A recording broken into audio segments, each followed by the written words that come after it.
নমস্কার বন্ধুরা, গোপালে হেসেলে আপনাদের সবাইকে স্বাগত। আজকে আমি দুর্দান্ত স্বাদের একটা কম্বো রেসিপি আপনাদের সাথে শেয়ার করছি।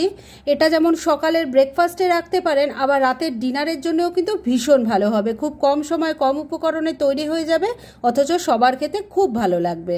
তাই চলুন সময় নষ্ট না করে রান্নাগুলো করে ফেলি। আজকে এই দুর্দান্ত স্বাদের কম্বো রেসিপিটা তৈরি করার জন্য প্রথমেই নরম তুলতুলে পরোটা তৈরি করব, আর তার জন্য ডোটা তৈরি করে নিতে হবে। আমি এখানে পরোটা তৈরি করার জন্য 2 বাটি পরিমাণ আটা নিয়েছি। আপনারা চাইলে কিন্তু এটা ময়দা দিয়েও করতে পারেন। এবার এর মধ্যে প্রথমেই স্বাদ মতো নুন দিয়ে দিলাম, অল্প একটু চিনিও দিয়ে দিলাম, ময়ানের জন্য দিয়ে দিচ্ছি রিফাইন অয়েল। এবার সবকিছু খুব ভালো করে মিশিয়ে নিচ্ছি। সবকিছু খুব ভালো করে মিশিয়ে নিয়েছি। এবার ডোটা তৈরি করার জন্য আমি এখানে নিয়ে নিয়েছি উষ্ণ গরম দুধ। এই দুধ দিয়ে যদি ডোটা তৈরি করা হয় তাহলে কিন্তু এটা খুব সফট হবে, এবং সকালে তৈরি করে যদি বিকালেও খান নরম তুলতুলে তখনও থাকবে। ট্রাই করে দেখতে পারেন। এবার অল্প অল্প দুধ দিয়ে আমি আটাটা মেখে নিচ্ছি, আর খুব শক্তও হবে না খুব নরমও হবে না, এরকম একটা ডো তৈরি করে নিচ্ছি।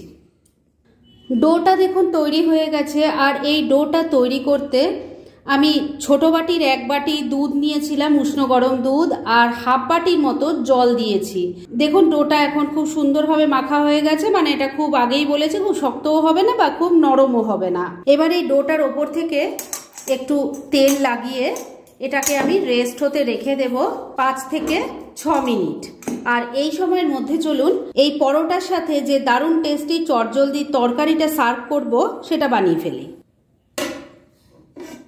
পরোটা তৈরি করার জন্য ডোটা তো রেডি হয়ে গেছে, ওটাকে রেস্টে রেখে দিয়েছি। এবার এই পরোটার সাথে সার্ভ করার জন্য তরকারিটা বানাবো, সেজন্য কড়াইয়ের মধ্যে অল্প জল নিয়ে গরম করে নিয়েছি।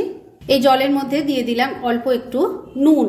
এবার এই জলের মধ্যে দিয়ে দেব একটু ফুলকপির টুকরো। ফুলকপির টুকরোগুলো একটু ভাপিয়ে নিতে হবে। আমি এখানে মিডিয়াম সাইজের একটা ফুলকপি নিয়েছি, সেই ফুলগুলোকে মিডিয়াম সাইজ করে ছাড়িয়ে নিয়েছি, দিয়ে দিলাম।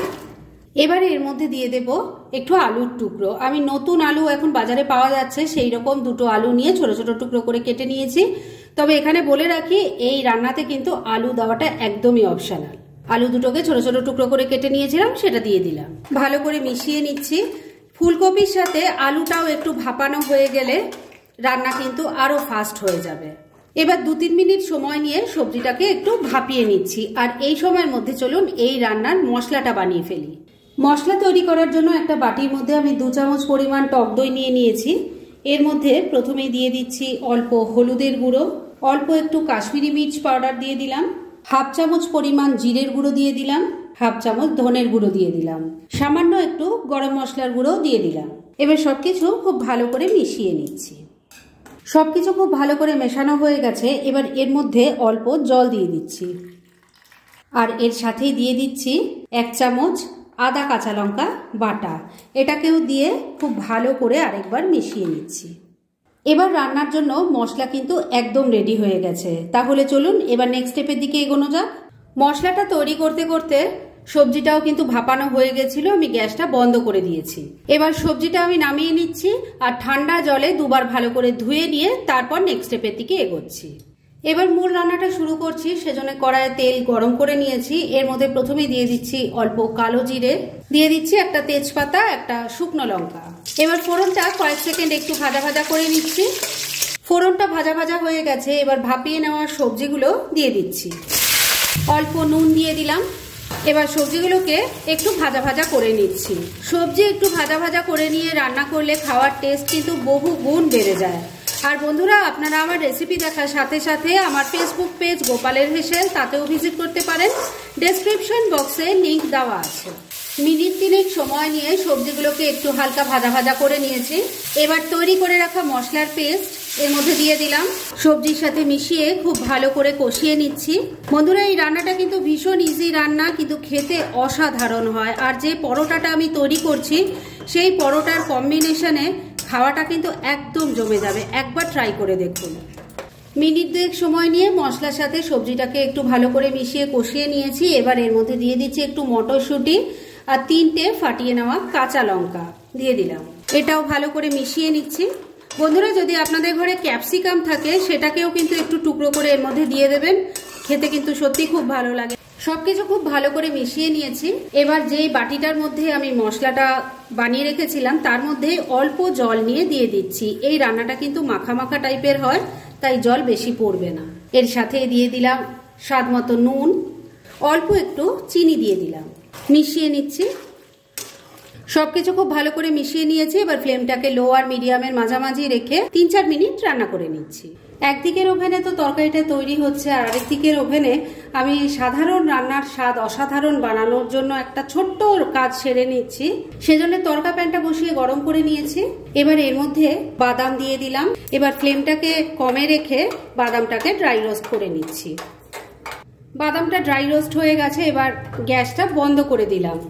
এবার এই গরম তরকা প্যানের মধ্যে আমি 1 চামচ সাদা তিল দিয়ে দিলাম। মিশিয়ে নিয়ে এটাকেও ভাজা ভাজা করে নিচ্ছি, কেননা তরকা প্যানটা তো গরমই আছে, সেজন্য অসুবিধা হবে না। আর যদি গ্যাসটা জ্বালিয়ে এই কাজ করতে যান তাহলে কিন্তু সাদা তিল চট করে পুড়ে যাবে আর এর থেকে তিতকুটে স্বাদ আসবে। সমস্ত কিছু খুব ভালো করে ড্রাই রোস্ট হয়ে গেছে। এবার এটাকে নামিয়ে রাখছি। ঠান্ডা হলে অল্প একটু জল দিয়ে এটাকে বেটে একটা মিহি পেস্ট বানিয়ে নেব। মিনিট 4 রান্নাটা হয়ে গেছে। এবার ঢাকা তুললাম, একটু নাড়াচাড়া করে নিচ্ছি। রান্না কিন্তু এবার মোটামুটি রেডি হয়ে এসছে। তবে সবজি কেমন সেদ্ধ হয়েছে আমি তো দেখে নিয়েছি, আপনাদেরও একবার দেখিয়ে দিই। আলুর টুকরোটা দেখুন সুন্দর সেদ্ধ হয়ে গেছে। ফুলকপিটাও দেখিয়ে দিচ্ছি, দেখুন সুন্দরভাবে সবজি সেদ্ধ হয়ে গেছে, মানে রান্না মোটামুটি রেডি। তবে সাদা তিল আর বাদামের যে মশলাটা অল্প জল দিয়ে বেটে নিয়েছি সেটা এখানে দিয়ে দিলাম। ভালো করে মিশিয়ে নিচ্ছি।